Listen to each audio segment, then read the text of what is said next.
অনেক কান্নাকাটি করে ও এবার আর লাভ করতে পারলো না। নমস্কার, আমার নতুন একটা ভিডিওতে তোমাদের অনেক অনেক স্বাগত। আজ শেয়ার করব পিউর জন্মদিনের ব্লগ। সকালবেলার খাবারেই ছিল গরম গরম ফুলকো ফুলকো লুচি আর এই যে ছোলার ডাল। কিন্তু এরকম এক ফোড়নেই প্রেসার কুকারের মধ্যে ডালটা রান্না করে খেতে কিন্তু দারুণ টেস্টি হয়। এবার তো পিউর কাণ্ড কারখানা দেখে আমি প্রায় অবাকই হয়ে গেলাম। ওকে ওর কোন বন্ধু দুটো চকলেট দিয়েছিল, তার থেকে একটা আমায় দিয়েই দিল। আগে কিন্তু কখনো চকলেট চাইলে ও ভেঙে একটা ছোট্ট টুকরোই দিত। তাই হোক, এবার হয়তো কিছু স্পেশাল, তাই জন্য আমি পুরো চকলেটটাই পেয়েছি। দুপুরবেলা সেরকম কোনো ভারী খাবার দাবার রান্না করা হয়নি, ডাল ভাতি করা হয়েছিল, তাই জন্য আর দেখাই। এবার কিন্তু পিউর জন্মদিনটা একেবারে ছোট করে, মানে আমরা এই 4 জন মিলেই সেলিব্রেট করেছিলাম। ও কিন্তু অনেকটাই কান্নাকাটি করছিল অনুষ্ঠানটা করার জন্য, কিন্তু যে তার দুদিন আগে যেহেতু একটা বড় অনুষ্ঠান গেছে, তাই আর অনুষ্ঠান করা হয়নি। কিন্তু মা বাবার ওকে কথা দিতে হয়েছে সামনের বছর যখন ওর 18 বছর পূর্ণ হবে তখন কিন্তু বড় করে অনুষ্ঠান করতে হবে। দেখো, মা বাবা ওকে আশীর্বাদ করে দিল, আর কিন্তু ঘরে কেউই নেই। সারাদিনটা ওর মনটা একটু খারাপই লাগছিল, কিন্তু কিছু করার। তাই আমরা ওকে মজা করে বলছিলাম, সামনের বছর যখন তোর 18 বছর পূর্ণ হবে একবারে জন্মদিন না করে বিয়েই দিয়ে দেবো। এই কথাটাই তোমরা কে কে সাপোর্ট করো আমাকে একটু কমেন্ট করে জানিও। যেহেতু পড়াশোনা করতে ভালো লাগে না, বাড়ির কাজকর্ম করতে ভালো লাগে না, তাহলে আর বাড়ি বসে কি করবে, শ্বশুর বাড়িই যাক। এই কথাগুলো বলাতে ও কিন্তু বেশ বিরক্তই ফিল করছিল, আর আমাদের ভালোই লাগছিল। কেক, মোমবাতি, বেলুন এসব আনার জন্য ওনাকে পয়সা দেওয়া হয়েছিল, কিন্তু উনি শুধু কেকটা নিয়েই বাড়ি চলে এসেছেন। তারপরে দেখো, ঘরের পুরনো একটা মোমবাতি যেটা কারেন্ট চলে গেলে জ্বালানো হয়, সেটা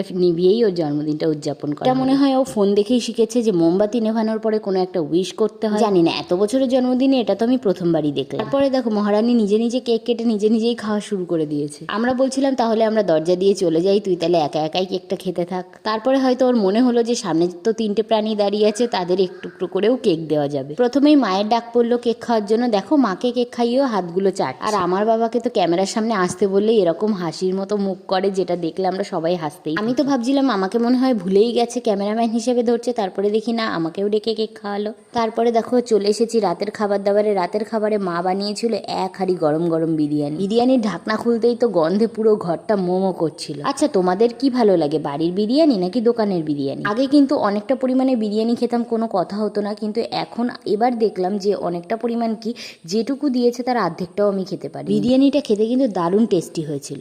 এবার একে একে 4টে প্লেটে বেড়ে দিল। এই যে দেখতে পাচ্ছ বিরিয়ানি কতটা করে দিয়েছে, এর কিন্তু অর্ধেকটাই আমি খেতে পারিনি, কারণ 4 পিস মাংস খাওয়ার পরে আমার পেটে তো সেরকম কোনো জায়গাই ছিল। তোমরা নিশ্চয়ই বিরিয়ানি কালারটা দেখে বুঝতেই পারছো বিরিয়ানিটা কতটা টেস্টি হয়েছিল।